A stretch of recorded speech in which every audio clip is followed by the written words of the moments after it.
Hi, my name is Denise Young, and this is a continuing video of antisocial personality disorder.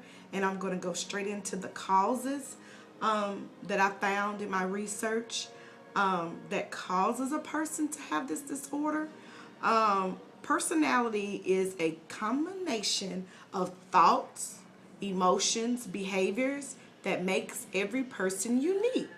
So when your little child has this bubbly personality or this mean-spirited personality, that's theirs. I really truly believe that you're born with personality, because I can remember, when my children were little, and they were like maybe a few days old, they had a little spunky personality, especially my son. He had a sense of humor, maybe 4 days old, and it was so cute and hilarious. So I believe that you're born with personalities. But stats say that it's the way people view and understand and relate to the outside world that your personality comes in contact with, or who you are. Personality forms during childhood and shaped through an interaction of facts. The two causes that are known is genetics and environment that molds your personality. Genetics, these are hereditary traits that a person gets from their parents, such as shyness or a positive outlook on life. This is sometimes called temperament as well. Environment. And this can really vary, I believe, because I've seen it in my work over the course of my years. This means the surroundings of a person where he grows up, and events may shape that person. Relationships, family members, and others contribute to the person's personality. And it includes such life situations as the type of parenting a person experienced, whether the child was abused or loved. And sometimes, you might have that child that come from a violent, home that will not even display any of those behaviors. So like I stated before, environment, it can be kind of shaky sometimes. Personality disorder are often thought to be the cause of combinations of these genetic and environment influences. Some people may say that genes play a bigger factor in developing the antisocial personality disorder, and life situations may trigger the development. And I do agree with that.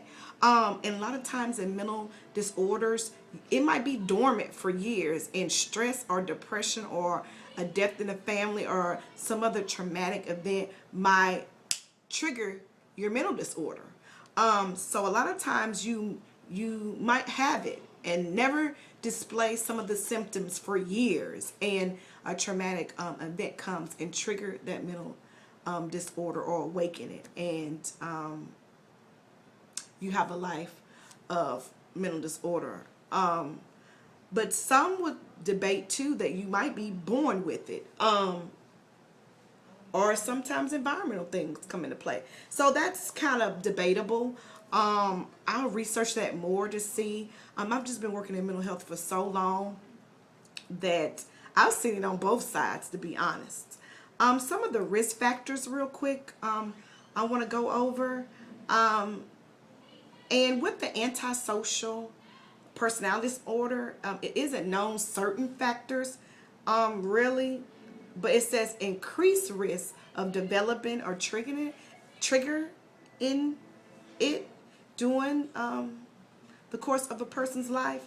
It says diagnosis of a childhood conduct disorder, family history of antisocial personal disorder or a personality disorder or mental illness, being subject to verbal, physical, sexual abuse as a childhood, in a childhood or as a child, unstable family when you're little or as a child, the loss of parents or traumatic divorce when you're a child, history of substance abuse in a parent or other family members.